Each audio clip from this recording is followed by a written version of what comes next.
గంధమల్ల రిజర్వాయర్కి సంబంధించినటువంటి అంశం సుదీర్ఘకాలంగా పెండింగ్లో ఉంది సార్. అది నా సొంత మండలంలో ఉన్నటువంటి ప్రతిపాదిత రిజర్వాయర్ సార్. అక్కడ గత కొంతకాలం నుంచి కూడా ల్యాండ్ యాక్విజిషన్ ప్రాబ్లం ఉందని చెప్తూ వస్తూ ఉన్నారు.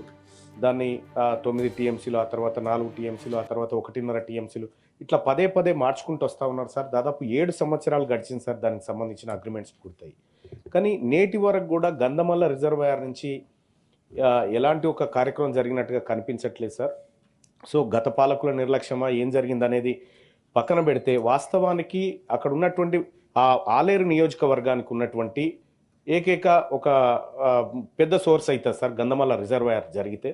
సో ఆ గంధమల్ల రిజర్వాయర్ని నిజంగా ఇప్పుడు గత పాలకులు చేసినటువంటి నిర్లక్ష్యాన్ని సరిదిద్దుతూ ప్రస్తుత ప్రభుత్వం, ప్రజాప్రభుత్వం దీన్ని ముందుకు తీసుకుపోయి ల్యాండ్ యాక్విజిషన్ ఇబ్బందులు లేకుండా, ఎందుకంటే ఇప్పటికే మనం ఆ వీరారెడ్డిపల్లి, గంధమల్ల అనేటువంటి అంశాలను కుదించుకుంటూ వస్తూ ఉన్నాం. ల్యాండ్ యాక్విజిషన్ విషయాలు కానీ, టవర్స్ విషయంలో కానీ చాలా కుదించుకుంటూ వస్తూ ఉన్నాం సార్. దాన్ని త్వరితగతిన పూర్తి చేయడం కోసం ఏదైతే మేడిగడ్డ గురించి పెద్దలు జీవన్ రెడ్డి గారు ఎట్లయితే చెప్పినారో, సేమ్ గంధమల్ల రిజర్వాయర్ కూడా ఈ ఇంకేమైనా అలొకేషన్స్ ఉంటే కూడా ఈ బడ్జెట్లో కేటాయించాలని తమరి ద్వారా మంత్రి గారికి విజ్ఞప్తి చేస్తున్నాను సార్.